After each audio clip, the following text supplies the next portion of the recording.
The Whispering Jungle, they called it. The wind rustled through the leaves, carrying secrets only the jungle knew.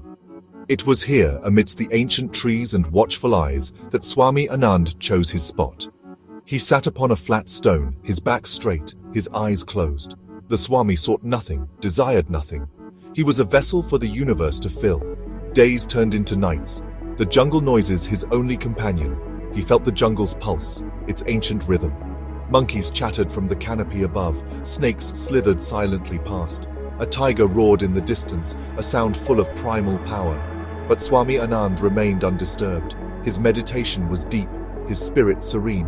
One day a new presence made itself known. It was not the rustle of leaves or the cry of a bird. This was a heavy tread, a vibration that shook the ground. Swami Anand slowly opened his eyes. Before him stood a magnificent creature. It was a lion, its mane a golden crown, its eyes burning bright. The lion approached cautiously, its massive head held high. There was no malice in its gaze, only a deep, almost human curiosity. It stopped a respectful distance away, its tail twitching. The Swami studied the animal, sensing a strange intelligence behind its amber eyes. "Greetings, noble beast," Swami Anand spoke, his voice calm and steady. "What brings you to my humble abode?" The lion sat back on its haunches, its gaze never leaving the Swami's. Then, to the Swami's astonishment, it spoke. Its voice was deep, rumbling like distant thunder. "Swami," the lion said, its voice surprisingly gentle, "I have heard tales of your wisdom and power. I come to you with a request, a king's desire." The Swami listened intently. He had heard of animals speaking to those in tune with nature, but this was beyond anything he could have imagined. What could a king of the jungle possibly desire? "For 10 days, grant me the gift of human form," the lion rumbled, his voice echoing through the trees. "Let me taste the world as men do, feel their emotions, understand their hearts." The Swami considered this unusual request. He could sense the lion's sincerity, the yearning in its ancient heart. This was no ordinary beast, but a creature of immense spirit. "Your request is unusual, noble lion," Swami Anand replied, stroking his beard. "But I sense no malice in your heart. Very well, I shall grant your wish. For 10 days you will walk as a man." And so it began. The jungle became a cauldron of mystical energy. The Swami chanted ancient mantras, his voice weaving a tapestry of power. The lion's form shimmered, its golden fur fading, its powerful limbs reshaping. When the chanting subsided, standing in the lion's place was a man. Tall and powerfully built, he had the same golden hair and piercing eyes as the lion, but now they shone with human understanding. This was Leo, the Lion King reborn. For 10 days, Leo lived as a man. He learned the ways of humans, their joys and sorrows, their strengths and weaknesses. He saw the good in their hearts, but also the darkness that lurked within. One day, while traveling through the jungle, he heard tales of terror. There lived an ogre at Whispering Creek, a monstrous being who terrorized the nearby village. He demanded tribute, stole their food, and kept the villagers living in fear. Leo, remembering his own kingdom, felt a surge of righteous anger. "Take me to this ogre," Leo demanded. His voice still held a hint of the lion's growl. The villagers, though terrified, saw the strength in his eyes, the determination of a protector. They led him to Whispering Creek, a place of dark, stagnant water. The ogre, a hulking figure with glowing eyes, emerged from his cave. He laughed, a sound that chilled the very air. "Another offering?" the ogre sneered, eyeing Leo with hungry anticipation.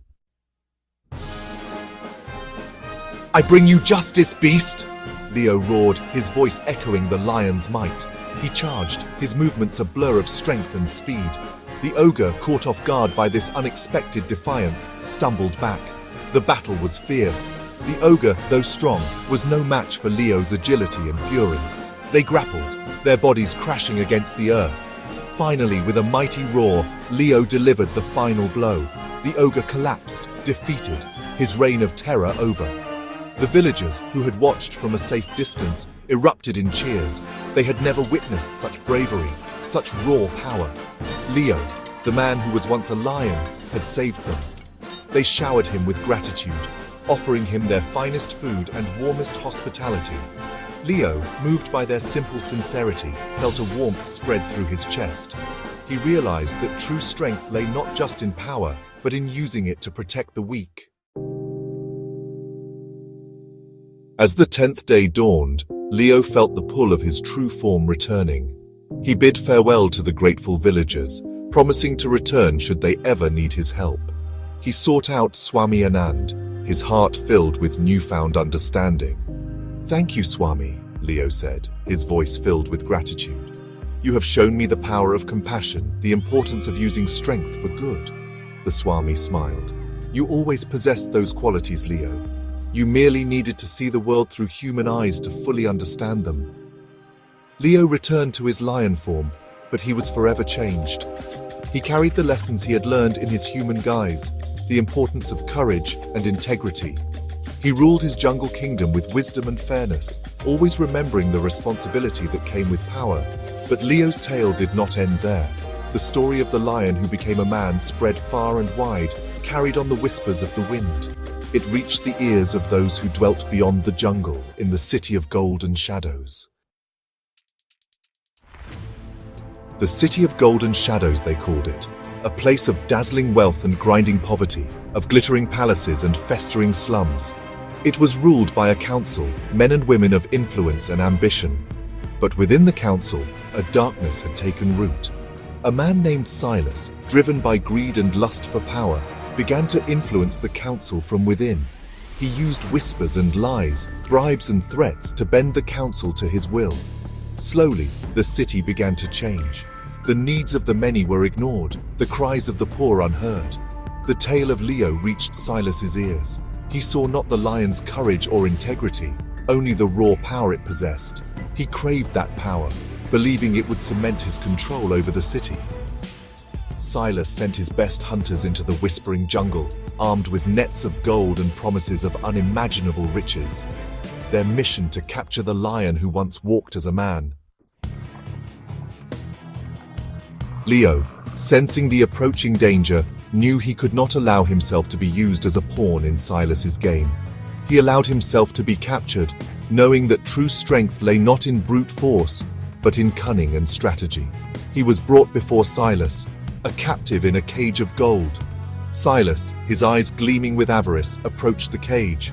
"Such power," Silas breathed, his voice laced with awe and greed. "Imagine what we could achieve together, lion. The city will be yours, its riches at your paws." Leo looked at Silas, his gaze piercing through the man's facade. He saw the fear that fueled his ambition, the emptiness that gnawed at his soul. "You misunderstand me, Silas," Leo rumbled, his voice echoing through the chamber. "True power lies not in domination, but in service. It is earned through compassion, not through greed." Silas, enraged by the lion's defiance, ordered him to be chained and displayed as a trophy, a symbol of his absolute power. But Leo's story was not over. The people of the city, though cowed by Silas's rule, had not forgotten the tales of the lion's heroism. They saw in his captivity a reflection of their own plight, controlled by a man who sought only to serve himself. Word of Leo's capture reached the ears of those he had saved from the ogre. They traveled to the city, their hearts filled with loyalty and gratitude. They rallied the city dwellers, reminding them of the lion's courage, his unwavering integrity. Together, the people rose up against Silas. They stormed his palace, their voices echoing with the lion's roar. Silas, his power crumbling, was overthrown, his reign of greed and fear brought to an end.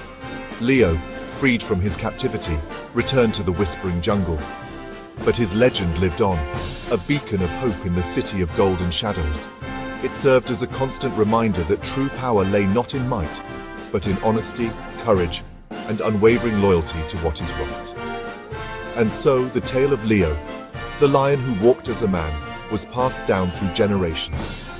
It became a story whispered by the wind, a testament to the enduring power of integrity and the transformative potential that lies within us all.